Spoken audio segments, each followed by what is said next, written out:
Hi, my name is Bianca Porter, and this is my Excel report. This is Module 3, Unit 4, and I'll be showing you my Excel report.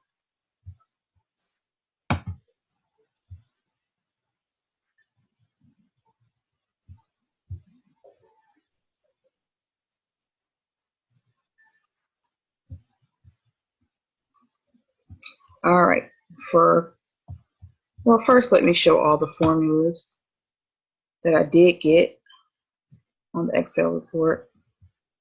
Let me see, I got most of them. I think I missed like 2 at the most. Okay. Let me see, where is it? Show formula. There we go. All right. So there's the formulas for number 1.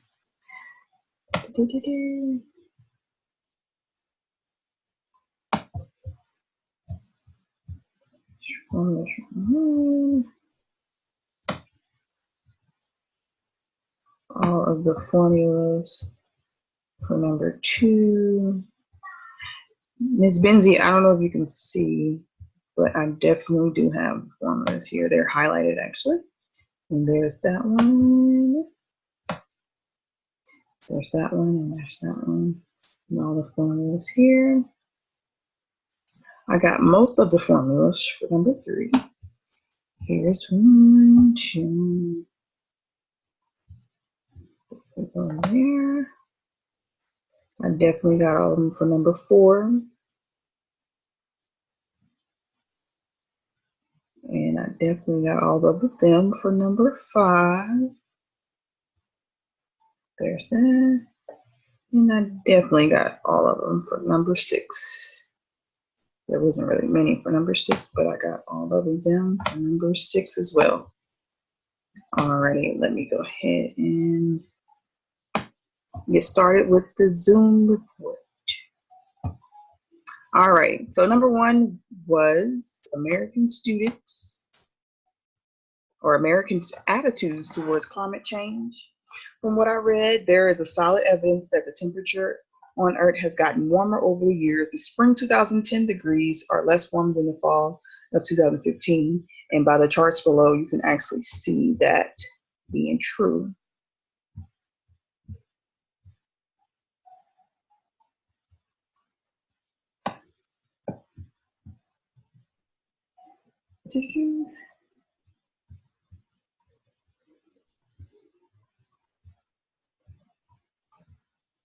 So over here, spring 2010, the responses were more like yes, 53%. Over here, the response was like 71%. No, 37%. Over here, no, 17% unsure. So you can definitely see the change in climate over the years from spring to fall of 2015. All right, moving along to number 2. I'm sorry about that. All right, so number 2 was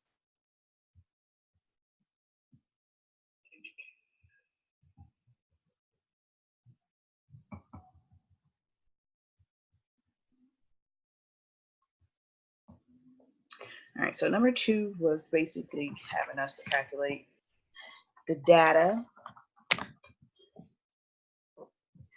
The table shows the number of class periods missed over the last 10 courses by 2 students. And we basically had to just show the data, range, median, mean, standard deviation, coefficient, a variation for each data set. Then we have to create a scatter plot, insert a trend line for each scatter plot, create a box vistas plot. So let me go ahead and show them.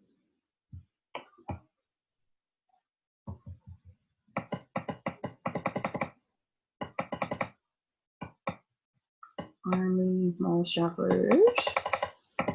So Helena's set of data was tighter than Juanita's set of data. And also the heights of Army recruits were tighter sets of data than the mall shoppers. And what it means by tighter is, okay, so the Army recruiter in inches, the data was tighter, as in it was all close together. The mall shoppers were more scattered.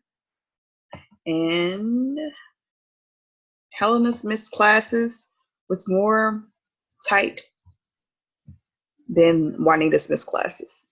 It's more scattered.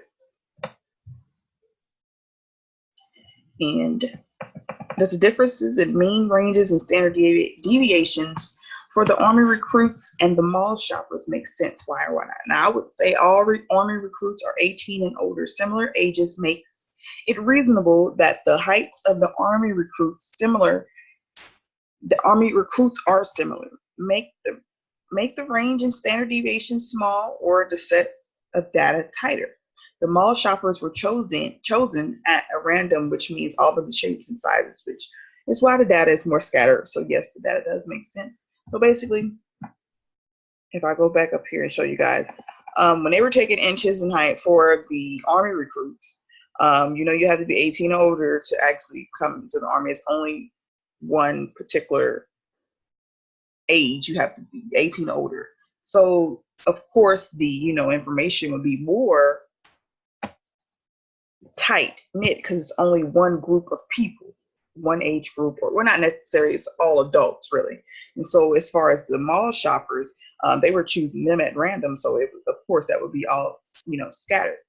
They were probably choosing adults, children, older folks, and people come in different shapes and sizes. So as far as the information and the data being different and looking different, it does look different. It does show that. The Army recruiter in inches shows it more tight fitted, and then the mall shopper shows more scattered. All right, moving along to number 3. All right, so number 3 is the IQ scores of psychology students.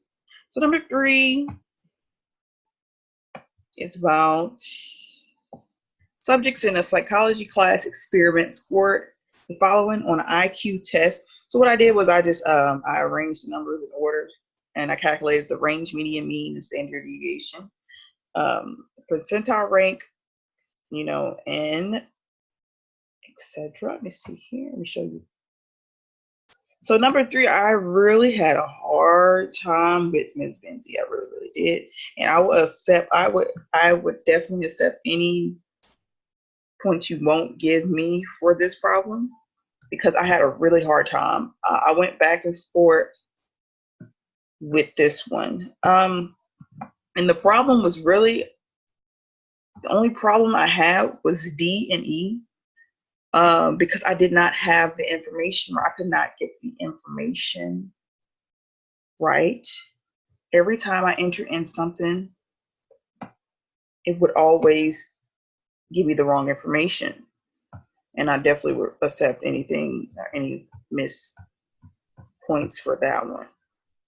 But I definitely got everything else right, as far as the range, median, mean, the upper and lower, the IQRs. And I was able to find the IQ scores of the psychology students, arranging the scores in order. The chart above shows all of the data of the scores. So I was definitely able to get all of that information. All right, moving along to number 4. So number 4 was,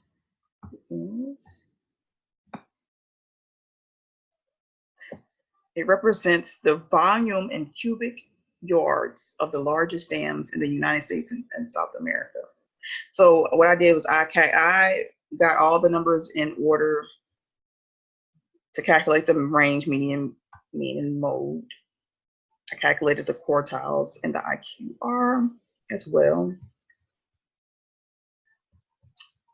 The range, median, mean, and mode, the United States, South America. And I did a chart for this. I arranged the numbers and found that the data for the United States and South America, the charts and data shows that the range and variation of capacity of the dams in the United States are smaller than those in South America, and the chart shows that here. It shows that the capacity of dams in the United States is smaller than those in South America. And you can kind of tell by how tighter it is than the ones in South America. So moving along to number 5. So number 5 is basically the IQ scores and percentile ranks calculations. Let me see here.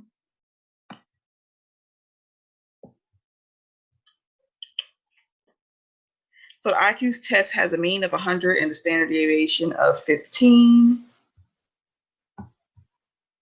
And that's what that's what this is about right here.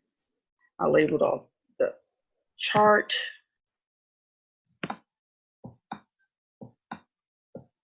I was able to calculate the z-scores, percentile ranks, and the percent of students scoring 70% and the number of scores in the 20th, 80th percentile. Also, the number of students scoring between the 20th and 80th percentile. And I was able to determine the percentages out of 120, which are these right here, which were 21, 20, and 59%. And also the z-scores and the percentile ranks are right here. The scores, the normal distribution, the z-scores, and the percentiles are all labeled it. And the percent of students scoring 70%, number of students scoring to at least 70%, number of scores in the 20th, the 80th, and between the 20th and the 80th percentile. Then you divide that by 120, and it gives you the percentage. All right, moving along to